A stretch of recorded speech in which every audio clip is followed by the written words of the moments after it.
love my HBCU.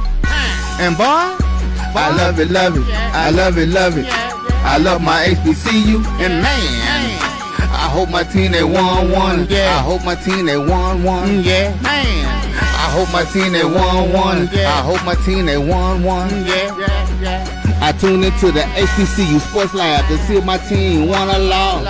If they lost, I'm quiet as a mouse. But if they won, keep tab. I'ma do the dab, yeah.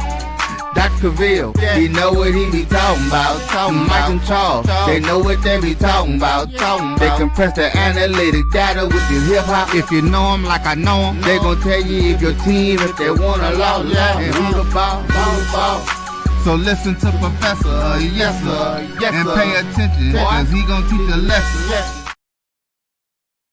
This is Dr. Cavill with Inside the HBCU Sports Lab with Mike Watson and Charles Bishop. Mike Watson is on assignment, but guess what? Dr. Cavill is on his way on assignment too, but wanted to make sure you got a show, and Charles is on assignment. As you see, he's still in the H&P arena. I'm not sure if he's at work, entertainment, maybe a combination of both. It depends on what job that you say he's doing at this time.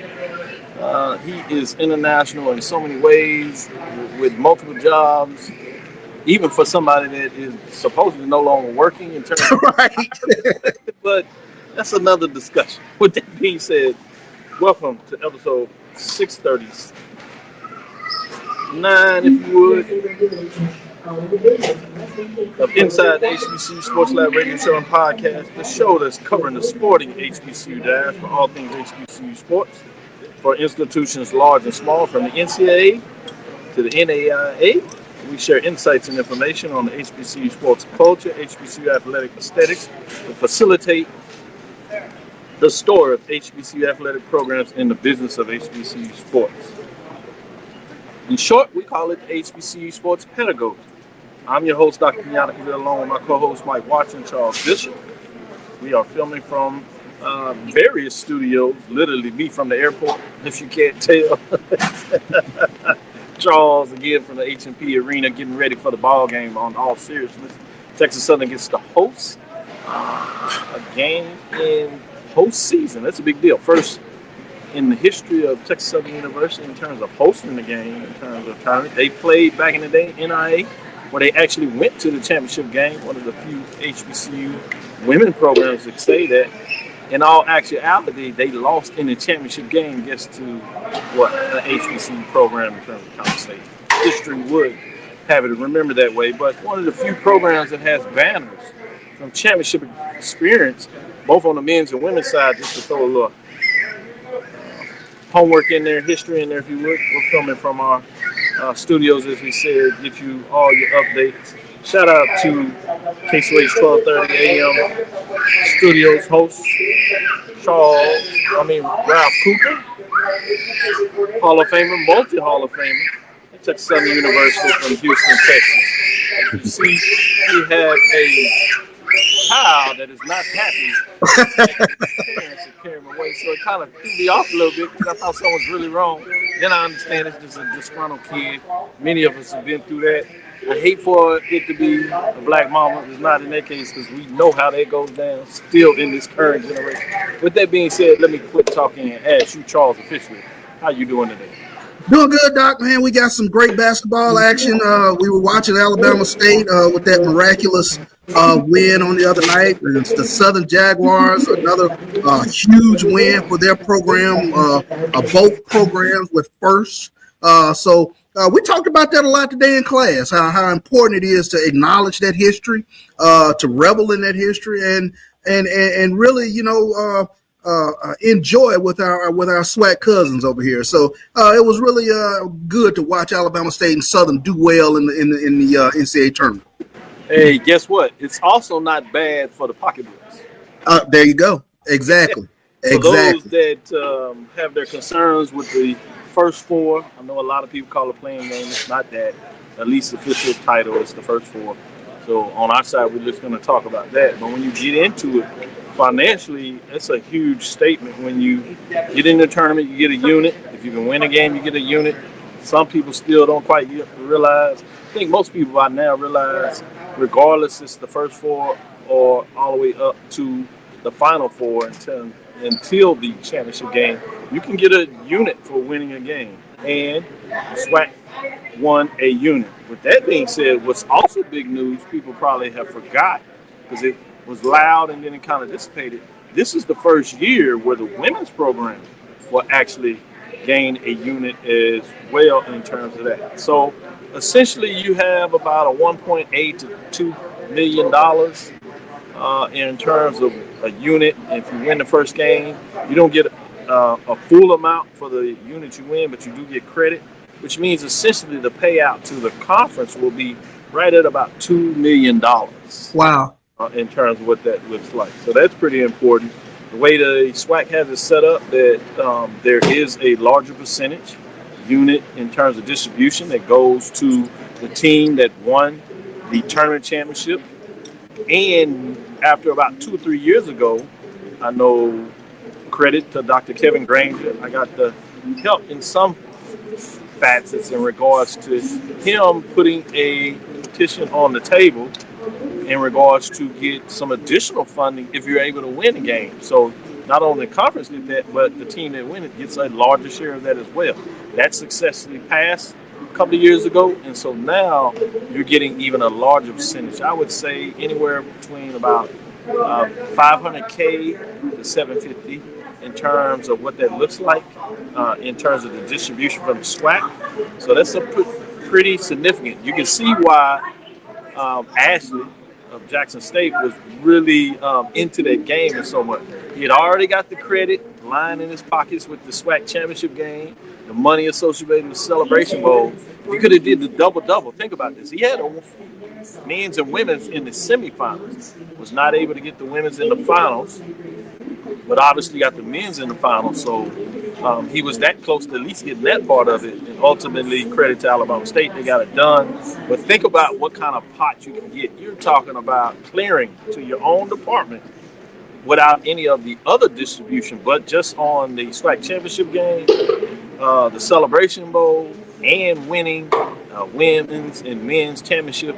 You're talking about 2.3 to $2.5 million that will be distributed to you directly if you hit what I call the trifecta. That is not even including the money you get from directly to you for hosting the championship game. So you can see why a lot of ADs, VPs of athletics are truly invested in that, because at this point, the money is there. There's no playing around with that money. So any thoughts on that in terms of just how significant it is now with that going on? I mean, tremendously significant when you talk about the revenue that's at stake, and then I don't know if we touched on it Tuesday, but hats off to the SWAC. I mean, in terms of the SWAC tournament, the venue itself in Atlanta, a huge shout out to the crowd that came out and supported the tournament. The championship game, that arena was packed and it was lively, and it was a very good tournament. So I want to take my hat off to the Southwestern Athletic Conference for putting on a great tournament. I think everybody who I talked to in regards to that tournament last week, they really enjoyed the venue and really kind of enjoyed the tournament itself. We had some upsets, we had some great games, and we had some nail biters. So it was really good. It really was a great venue. I mean, the convenience, and I'll be honest, a lot of that is for me personally in regards to the fact I got to the point now where I have a short trip to the airport. I would pull in and park, direct parking right there. I paid a little extra money. So I literally take about 5 minutes, get into the airport. I have pre-TSA. So during that time of the day when I checked in, midday or whatever, early, it takes me about 5 minutes to get through pre-check. I literally get there about 15, give me a little drink or sundry or whatever. 15 minutes later, I'm ready to board. I have Southwest, so I do the business specials. So first 15 to board. I get off real quick. You get to Atlanta, I get to the train, obviously the airport train they talk about. And then you have, for those that have visited Atlanta and went to the rental car services, that's the second stop. But the first stop that people may not recognize is the hotel. The hotel. You literally get off the hotel. You go down the elevator, You come outside, you can see your hotel. You Right. walk, what, maybe 20 feet. Yeah. We stayed in the AC, which is a little behind that. So we talk about 2 blocks, city blocks, really short blocks. You in hotel, you check out, you walk those 2 city blocks back, and then another 2 blocks. You're really a block. You're in the convention center, another block, and you're at the arena. Walking arena, quaint, seats 3,500. You walk in, no bad seats in the house. Food is easy to get there, reasonably priced for the most part, particularly what you're paying now, right now. So it's really convenient. You came out of there, we taped our block back. Half the time you had a friend, they give you a ride. You Yeah. get over to the hotel, stayed open, get your dinner, and you call it a day. We got up the morning, caught the train, get in the airport, we're back at home. Takes me 5 minutes again to get out the airport. I'm in the front. I'm back at home in 15 minutes. It takes me longer to get out the airport than it takes me to get home.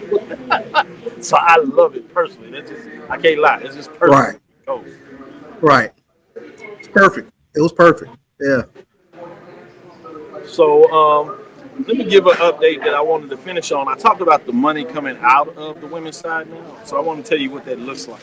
There's an article, credit to islandpacket.com, that looks at sports and talks a little deeper in regards to the units and what they are.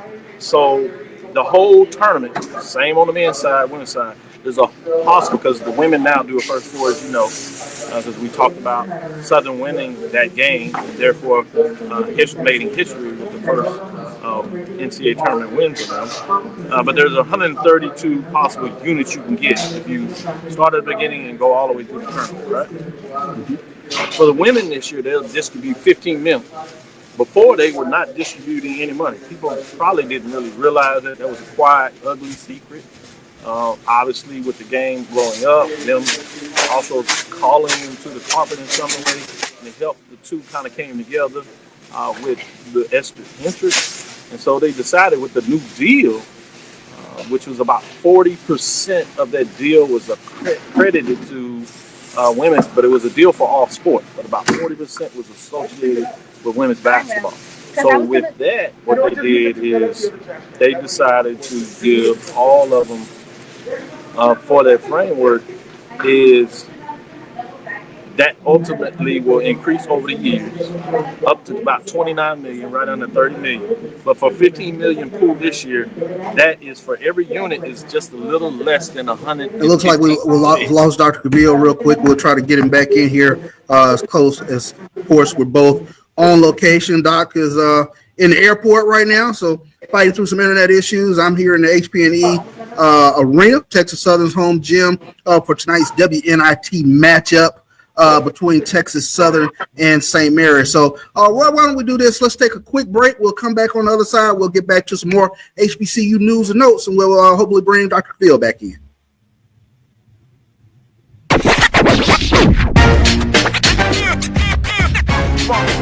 It's like a loot machine. All around town, trying to get down.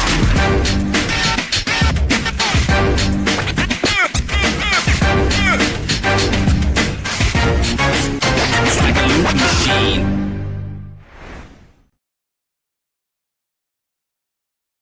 You're looking for the latest information on Southern University sports, the Southwestern Athletic Conference, and HBCU athletics. There's only one place to go. Tune in to the Carlos Brown Show, exclusively on the Black College Sports Network. It's never too early to plant the seed, to share the tradition, and instill a sense of pride in your HBCU with your little ones. HBCU Pride and Joy Children's Boutique helps you share your school spirit with a wide selection of adorable kids apparel and accessories officially licensed from your favorite HBCU. Visit hbcupridejoy.com and follow us on all social media at HBCU Pride Joy on Facebook and Twitter. Hey y'all, it's your girl Sonia from She Say Sports. Make sure to check us out every Friday morning at 9 a.m. on Black College Sports Network, YouTube, and Linktree. And please don't forget to subscribe to our YouTube page.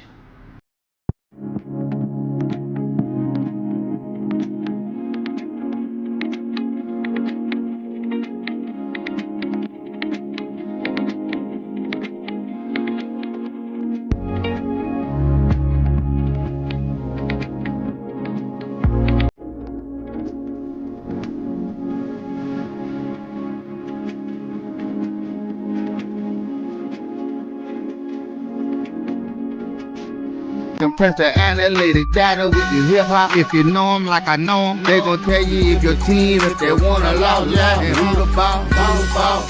So listen to Professor, yes sir, and pay attention, cause he gon' teach a lesson. Welcome back into Dr. Ville's Inside the HBCU Sports Lab. I think Dr. Ville's trying to get back in, but we'll get back to some more news and notes from around the conference day, of course. Alabama State, they got it on with Auburn today. Unfortunately, they came up a little bit short today, but they put up against a great fight up against the number one team in the number one seed, I should say. But Alabama State lost today 83-63 in the first round of the NCAA tournament at Rupp Arena.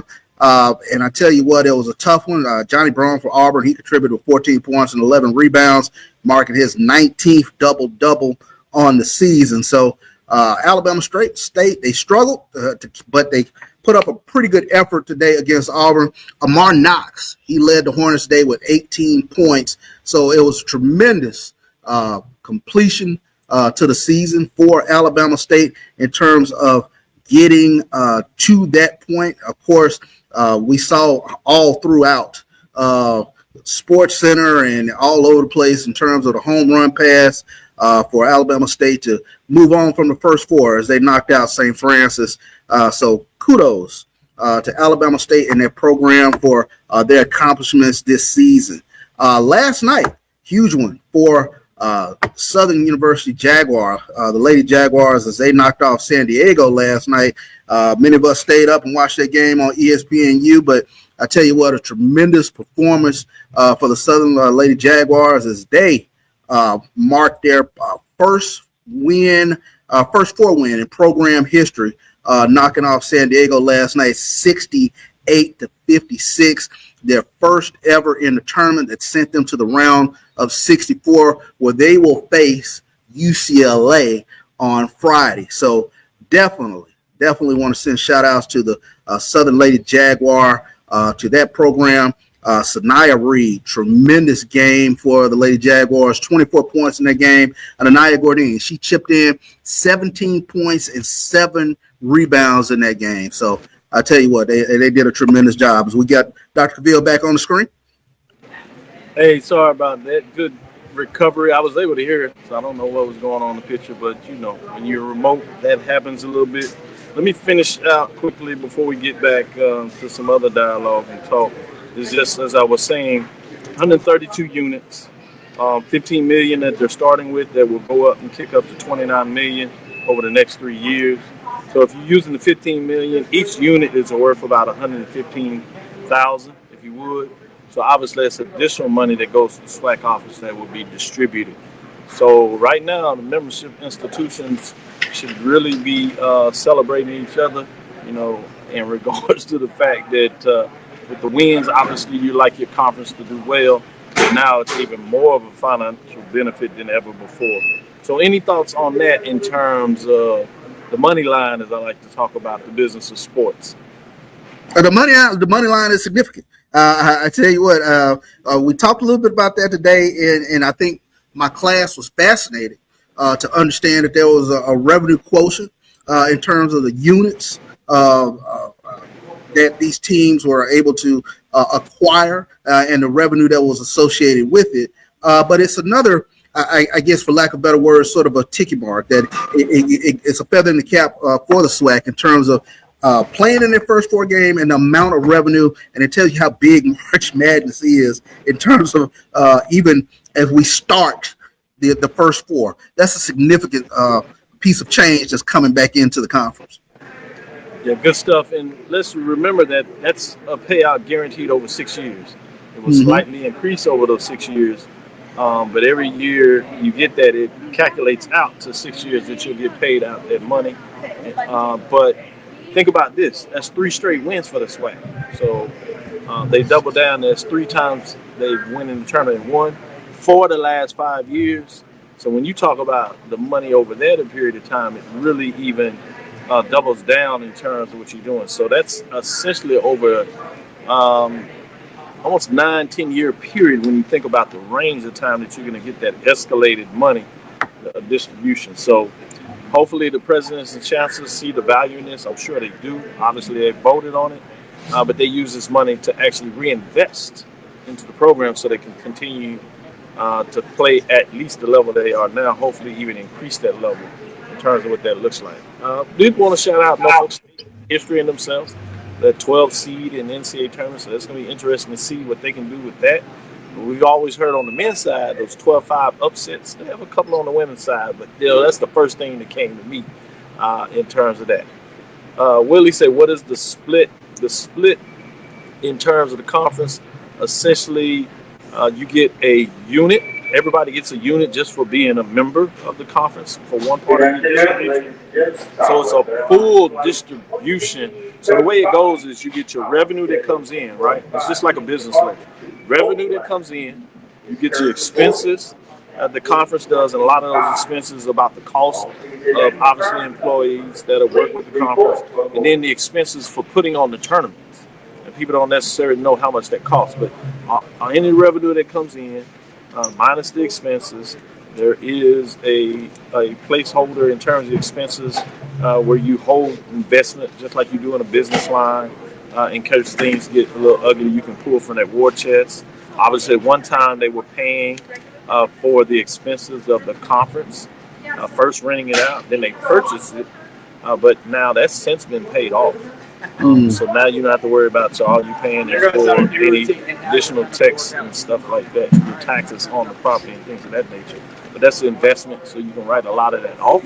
So again, revenue minus expenses determines whether you have a profit or a loss. Obviously, they're in the profit area. Then they divide that profit up, divided by units associated with each conference member. The conference gets a unit as well. Where what you're referencing in your question is you get a unit for playing in the championship game, right? I'm sorry, you get a unit for winning the SWAC championship game. You're eligible, each person is eligible for that. You get a half a unit for playing in the championship game. You get a full unit for winning the championship for SWAC men's basketball. You get a full unit for winning women's basketball, right? So those are units you get. So you get a unit, and then so if you won this Alabama State, they get their first unit, and then they get a second unit, right? And then they get basically, let's say, a half a unit for winning the first round game. So they will get paid out 2.5 units of whatever that profit margin is in the SWAC. While everybody else, if they didn't win anything, will only get one. That equates to about, it depends on what the numbers, but it equates to about $600K to about $750K. Again, that's a range because it really depends on what are the total revenues, all the sponsors going out. So be careful in terms of just asking what is the number. It can have a little bit of variability each year, but that's essentially what it is. The payout, I say, in average for SWAC schools was about $1 million, give and take maybe $100K. Just for safekeeping, every unit was distributed about $1 million. Obviously, if you won more in terms of those key championships, you got more money.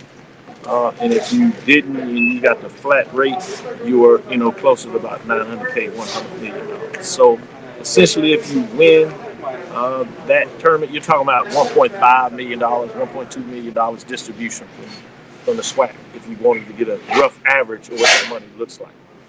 Again, these are rough numbers. There's not a specific number you can say, hey, you can calculate this in, because it's all changing based on the formula that is used, if that makes sense. So hopefully that answers your question. I know there's a lot there to pick on, but I did want to kind of give you that in terms of what that looks like. The other big news is didn't want to forget, we'll get maybe a little more into this in terms of scores and updates. Remember Xavier, men and women, went to the 16, field of 16 as they like to call it, a round of 16 specifically for the NAIA.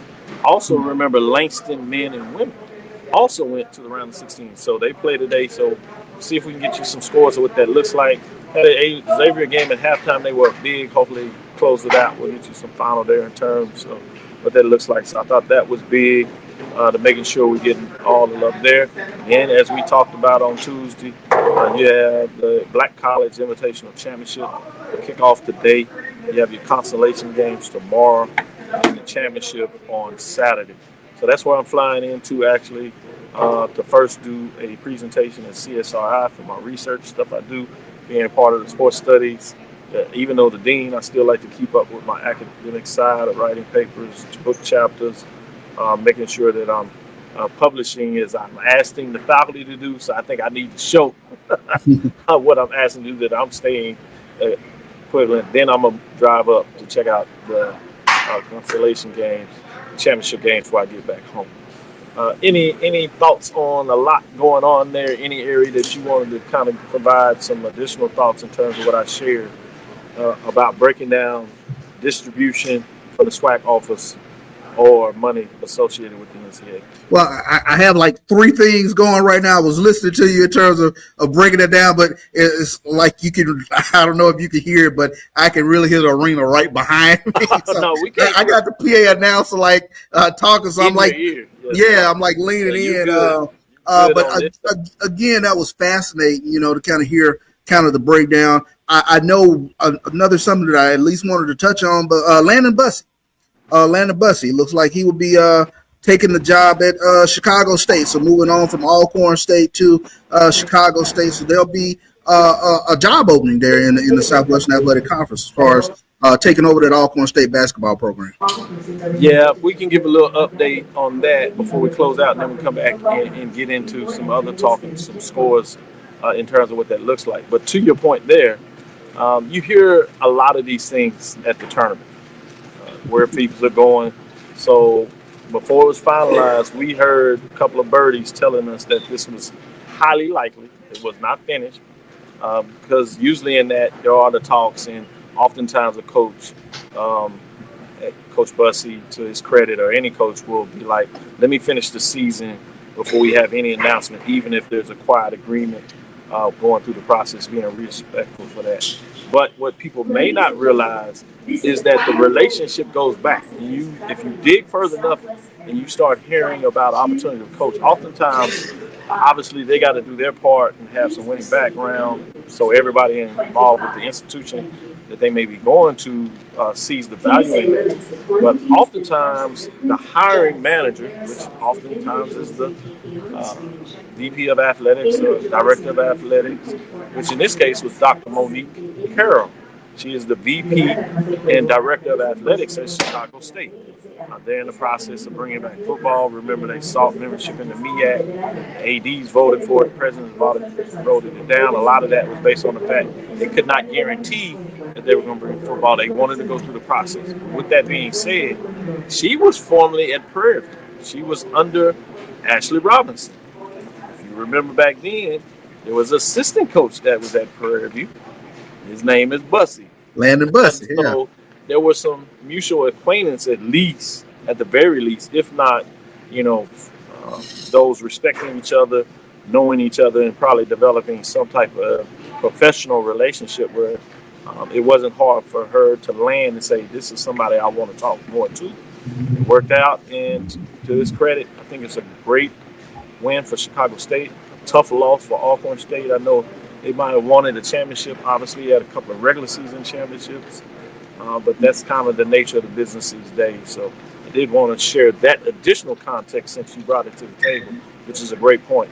I will reach out to Coach Bussey and wish him well and see if we can get on there and talk to him a little bit. With that being said, we'll go to our second break. We'll come back on the other side, talk about some couple of scores, get into some more thoughts in terms of any games, and then we'll look at maybe some baseball rankings, players of the week, as people don't realize as we were closing up on basketball. The ping of that started in terms of conference play, which was last week. Right. So we'll get to that. We'll be right back after this second break.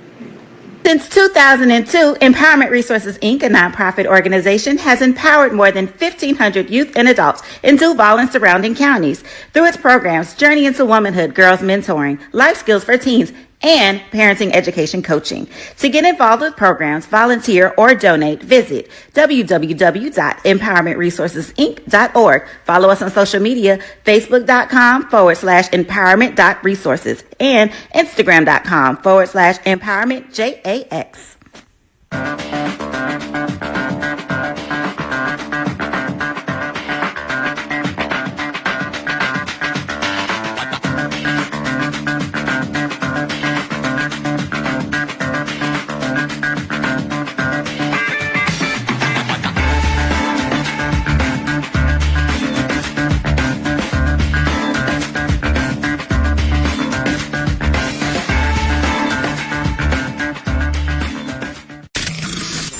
human voice has always connected audiences with experiences. Major brands all across America have trusted CAVIL'S voice time and time again.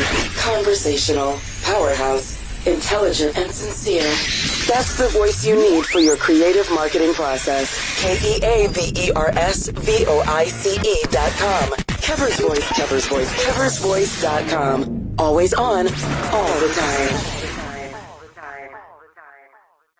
It's never too early to plant the seed, to share the tradition, and instill a sense of pride in your HBCU with your little ones. HBCU Pride and Joy Children's Boutique helps you share your school spirit with a wide selection of adorable kids apparel and accessories officially licensed from your favorite HBCU. Visit hbcupridejoy.com and follow us on all social media at HBCU Pride Joy on Facebook and Twitter. When it comes to professional learning, teachers deserve better. From the leader in online learning, Stride brings you the Stride Professional Development Center, an on-demand library of mobile-friendly courses that gives teachers choice and flexibility, allowing them to learn anytime and anywhere. Our dynamic courses provide bite-sized learning and help educators advance their knowledge while also gaining professional development hours. It's time you take charge of your learning. Visit us today to get started. Compress the analytic data with your hip hop. If you know them like I know them, they gon' tell you if your team, if they wanna lose, and who the ball. So listen to Professor, yes sir, and pay attention, cause he gon' teach a lesson. This is Dr. Cavill of Inside the HBCU Sports Lab. I want to give you an update in terms of the scores not going well. Things started off well for Xavier. They were up 10 at halftime. They fell behind about the 2:47-minute mark, and that was the Gold Nuggets falling behind, and they lost to Southern Oregon 67-61, a close one. Couldn't quite get out of that round there. And then you have Langston playing the College of Idaho. They were losing pretty big, 51-36 at the half, but not looking well in terms of that matchup. Charles, with that being said, as we get back to some of the dialogue in regards to Players of the Week at baseball, you want to give an update in terms of who had superlative weeks in baseball that first weekend, as you had some key matchups. Remember, in baseball, you're no longer playing your divisions. You're playing a full schedule, essentially, which is 10 games. All but one game is on the ledger. So you have 5 home games, 5 away. But they will consist in regards to teams throughout the SWAC. You no longer have your divisions where you get double headers or double matchups of, say, 1 home and 1 away. It'll be interesting to see how that kind of falls out. But with that being said, let's give some updates in terms of what took place this first weekend in SWAC action. Yeah, let's take a look at it as the SWAC has named Alabama State's Kyler McIntosh and Espinal Wilbert, Texas Southern's Calvin McClendon, and Bethune-Cookman's Andre Martinez and Edwin Sanchez as his baseball players of the week for their outstanding performances this past week. Co-hitter of the week was Kyler McIntosh from Alabama State, as well as Andre Martinez from Bethune-Cookman. Calvin McClendon for Texas Southern. He was the co-pitcher of the week with Edwin Sanchez. Edwin Sanchez also of Bethune-Cookman. They were co-pitchers of the week.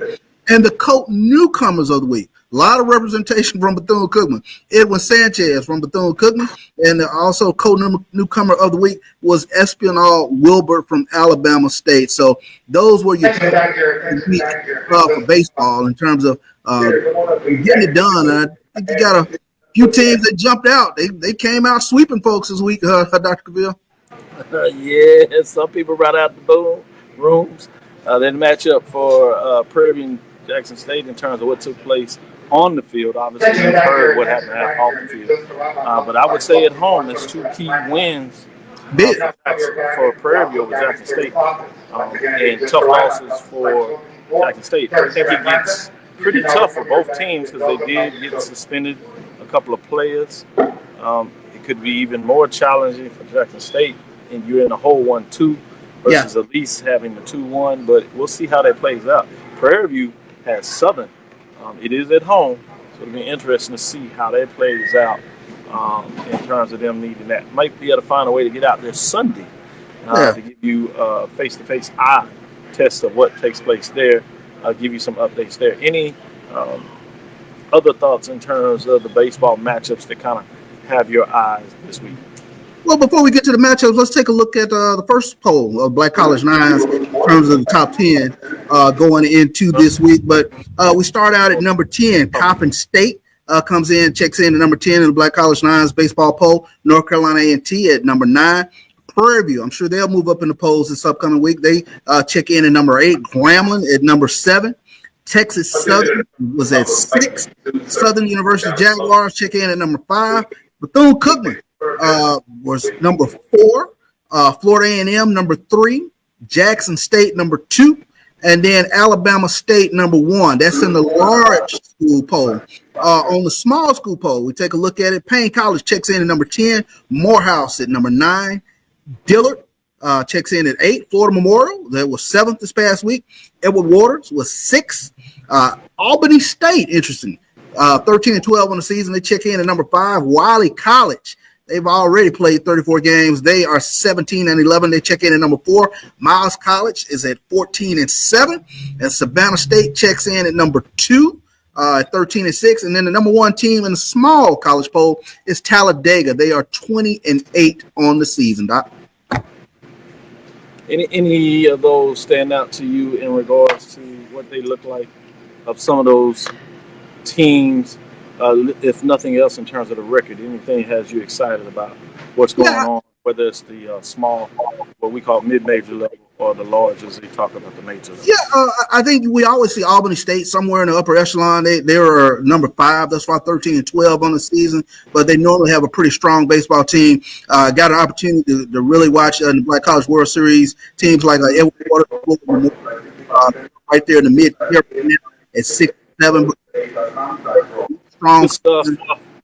They're at 20 and 8, and Savannah State at number 2. So very interesting to see where those teams are right now. I think Albany State got a big win over what was the number 1 ranked team. Got a win off of them midweek type game, and so they got some buzz. So you're right, it's interesting to see as this thing kind of plays out. It's early. Some teams play tougher non-conference schedules than others. You're getting into conference play. Might get a sneak over there to Atlanta to see the Morehouse and Clark Atlanta matchup on the baseball diamond.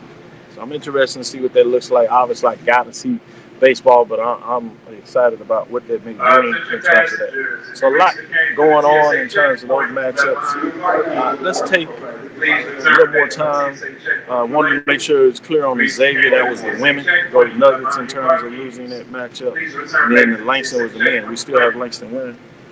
So we'll see what that looks like as you're starting to see teams have some decent runs in these tournaments. But once you get into that 16, whether it's sweet NCAA or NIA, the round of 16, it becomes tough.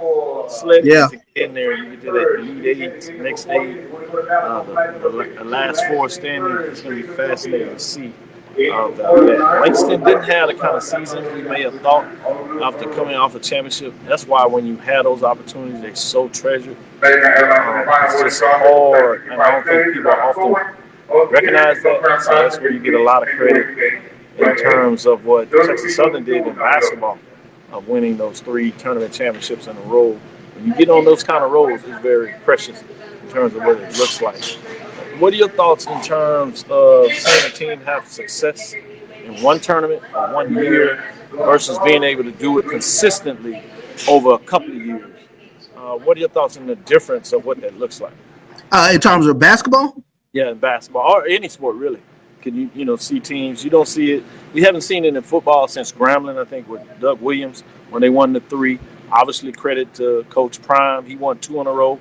Yeah. No telling what that may have been until he decided, as the famous Miami Heat player said, taking his talents to Miami. Jackson. Coach Prime decided to take his talents to Colorado. Obviously, Jackson State has a chance to do it for 2 years in a row. We've seen Norfolk State, both men's and women's, have runs of 2-3 years.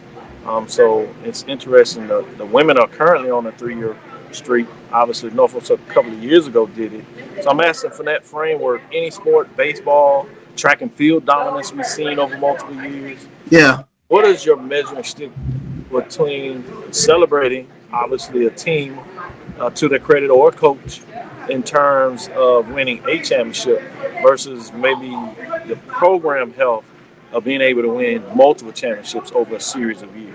I mean, when you start and take a look at program health and the sustainability of staying in the upper echelon, program health.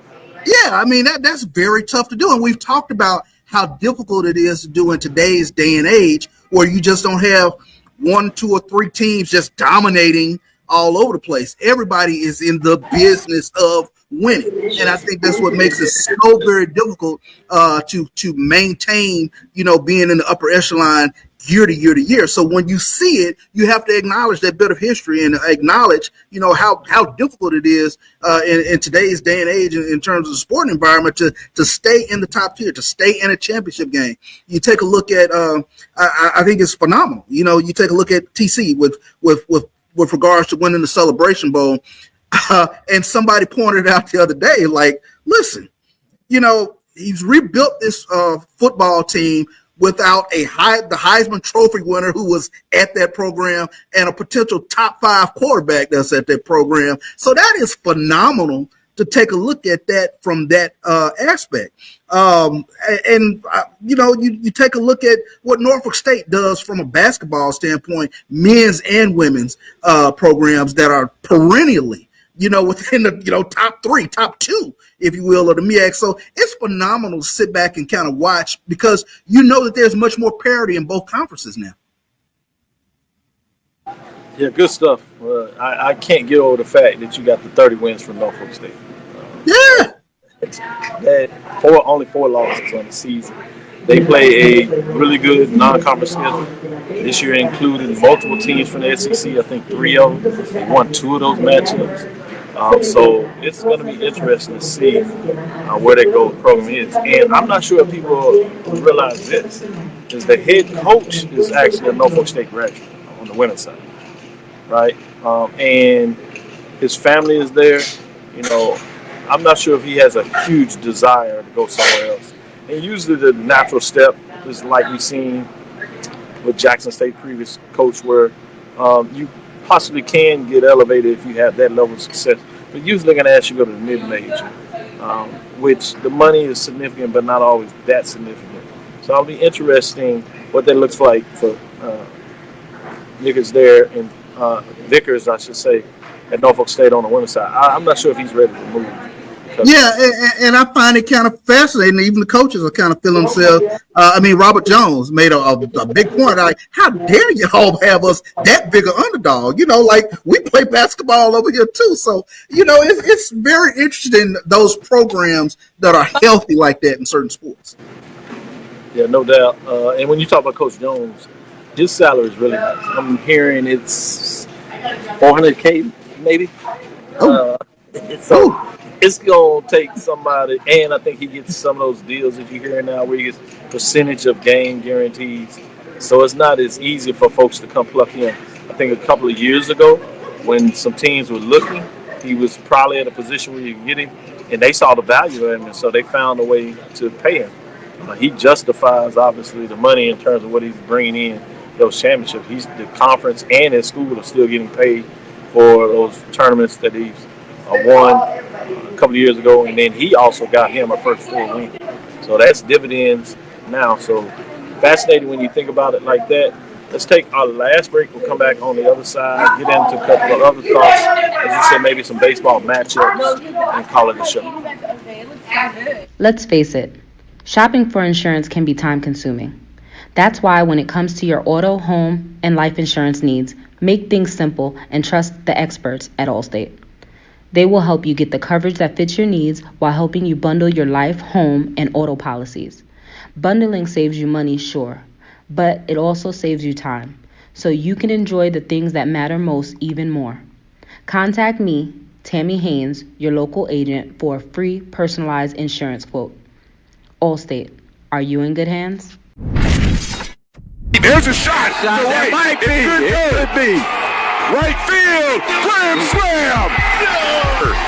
What a shot. That's how you get hot, young fella. Thank you guys for what you do for HBCU athletics. This is a fantastic avenue for all of us. This is our ESPN, so we love what you guys do. All you guys at BCSN, we really appreciate what it is that you guys do for us.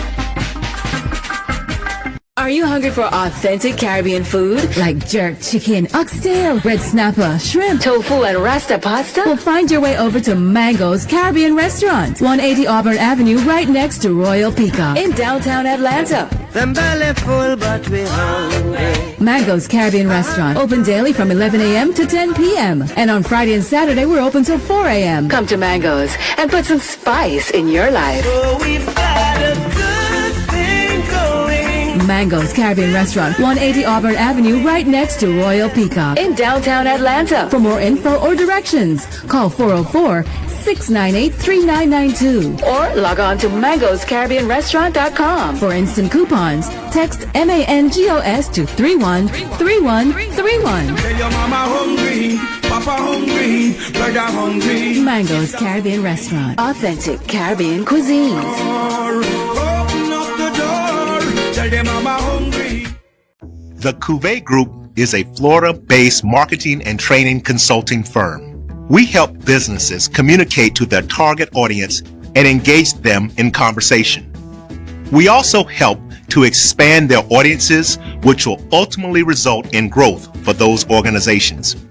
In addition to being a certified constant contact specialist, my colleagues and I are also certified in John Maxwell Leadership Principles. We use these proven principles to conduct workshops, training, and private coaching sessions for individuals and companies looking to take things to the next level. Contact us to schedule a free consultation. Issues today, don't delay, call Cuvée. Compress the analytic data with your hip hop. If you know them like I know them, they gon' tell you if your team, if they want a lot, and who the ball. So listen to Professor, yes sir, and pay attention, cause he gon' teach a lesson. This is Dr. Bill with Inside the HBCU Sports Lab, giving you our last segment. Let's get into some of the baseball games this week and see what your thoughts on some of these matchups. I'll break them down. I'll give you the first couple of matchups. We'll talk about those. Then we'll give you the last ones to see where your mind is. First one we have is Mississippi Valley State is at Alabama A&M. That's a 1 o'clock game in Huntsville, Alabama, in terms of conference play. Talked a little bit about this and snuck this out there. Prairie View is hosting Southern. It's a 3 o'clock matchup in terms of what's going on. And then you have Bethune-Cookman in Jackson State. It's always a fierce matchup in terms of what that looks like. Texas Southern and Grambling, always fun when those two get together in terms of those on the ledger. I'll stop it with those and give you the last two. Which one of those kind of screams at you? And then we'll talk about the second one based on what you say is the first one that gives you interest in terms of those matchups. Obviously, Prairie View and Southern. Tremendous interest in that. Prairie View jumped out.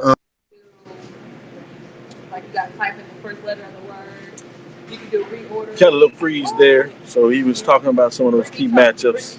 I'm interested, as he was beginning to say, with that Southern and Prairie View matchup. Again, we kind of touched on a little bit.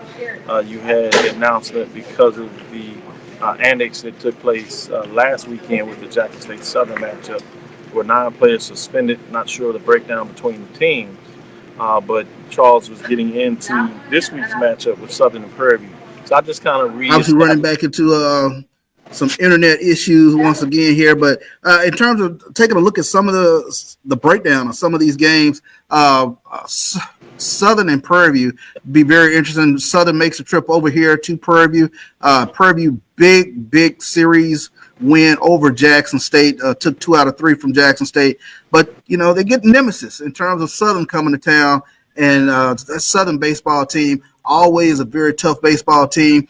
And when you talk about fighting it out over in the West, I mean, kind of Grambling has taken over that mantle, if you will, from the Southern Jaguars over the past couple seasons. Grambling, huge win in the SWAC tournament last year, but when you start taking a look at some of the individual guys out there, for Southern. You got Cardell Thibodeau right now batting .448 thus far on the season. So really looking forward to catching Thibodeau this weekend against Prairie View. So that should be a very interesting matchup as we work to try to get Dr. Ville back in. There you go, Doc.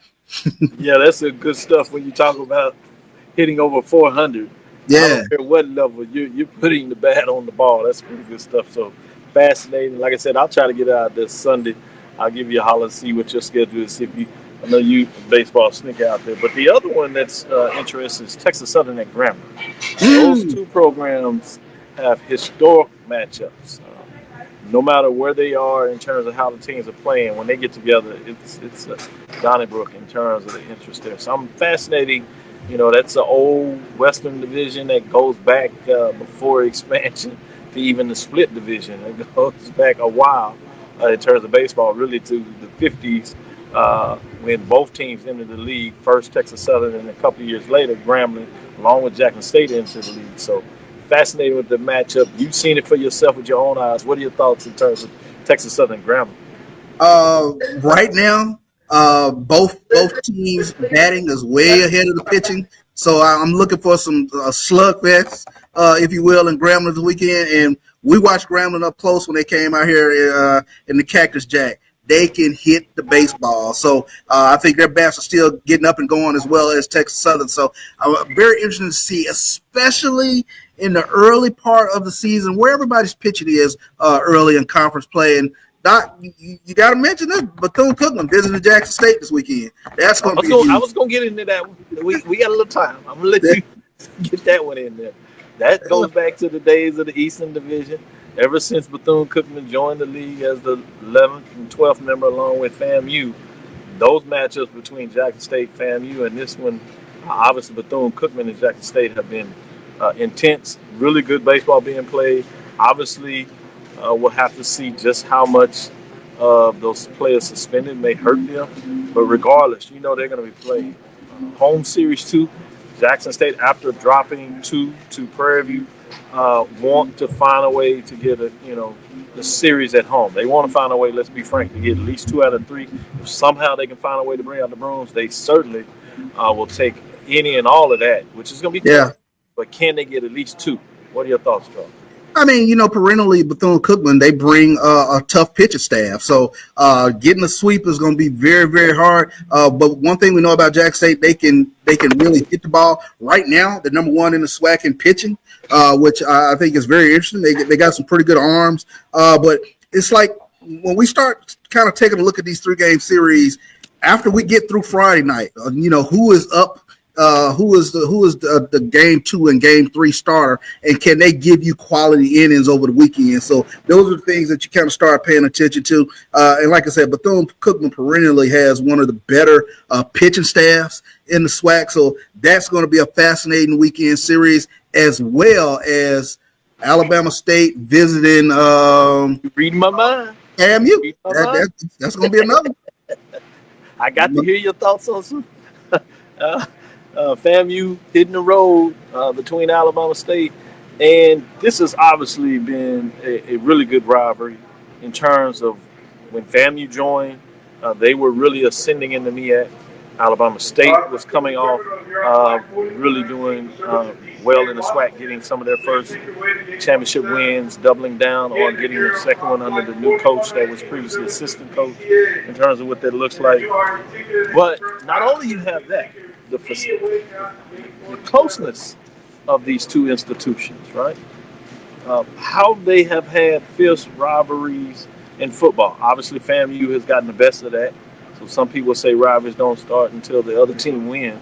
But in basketball, we've seen that in terms of some really good games this year where you had 1 point, 1 basket type victories in that matchup. And softball has been really intriguing about these matchups. Now it gets not only on the dirt, but this time on the baseball side. And this means a lot in terms of you don't have the room that you may have in terms of the divisional playoff. Now you're trying to make sure you stay at the top of things. How big is this matchup this weekend? Yeah, it's going to be a fascinating matchup. And, looking at the SWAC tournament, they've always played very tough, very competitive games. And you ask most FAMU Rattlers, they snatched that crown away from Alabama State. So looking forward to watching that series this weekend. This one is not probably the one that's going to grab a lot of headlines, but it's become interesting as well. Arkansas, Pine Bluff, Alcorn State. These are programs that, particularly the Golden Lions, that believe that they're really close in terms of turning the level of where they want to be in the program from being at the bottom to in the middle, and chasing some of the teams that tend to find themselves at the top of the conference. Well, if Pine Bluff wants to do that, they got to find a way to go on the road and get these games. I would say this is a chance, and it's not necessarily likely, but this is coming in there as not only do you want the wins, you want 2 or 3. You got to find a way. Can I sneak out 3? Can I get an extra 1? Give me a little room of error in terms of this new format. So as we kind of get ready to close it up and let you get out there and see what's going on in the basketball, so you can give us some updates next week of what you saw on the court.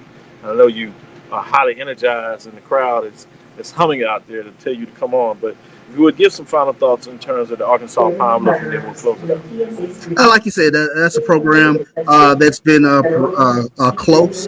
They've got to figure out a way to not just take the series, but take all 3 games so they can kind of turn some heads. We've seen Arkansas Pine Bluff as a baseball program. They can really hit the ball, but I think one of the kind of the downfalls has been, the arms and things of that nature, especially going into the weekend. So that's going to be very interesting to watch. I agree with your point well taken. Let's close it up. Thank you for listening to Dr. CAVIL'S Inside the HBCU Sports Lab. Make sure you share our podcast with your friends and colleagues. I am Dr. Kenyatta CAVIL, the Dean of HBCU Sports. Come from inside the lab in the College of HBCU Sports with Mike Washington and Charles Bishop. We're going to go do a lookout party for Mike to make sure that all is well. Man hasn't even called and talked with us. We text him, he no longer even responds. I know he's busy and he's a very important man, executive level. He gets to eat with the president of the company, dignitaries, flying around the world. But he can still show us a little love, Charles. I don't get it. I guess we not there yet. In terms of that. Again, we want to thank you for listening to Dr. CAVIL'S Inside the HBCU Sports Lab with Mike Washington, Charles Bishop, every Tuesday and Thursday at 6 o'clock Central Standard Time right here. Whether we're on the road or in the studios, we're going to find a way to, as much as possible, give you your updates on HBCU sports. We look forward to next week as we discuss the latest news in the lab. Follow me, Dr. Kenyatta CAVIL, that's DrKenyatta. That's on Facebook and Instagram. In terms of getting you your updates there, you can also follow us on Threads as well. With that being said, dream big, continue to move forward. We will talk with you soon. Charles? Of course. See if we can get Roy on here. Lecture. Dismiss. He's on it.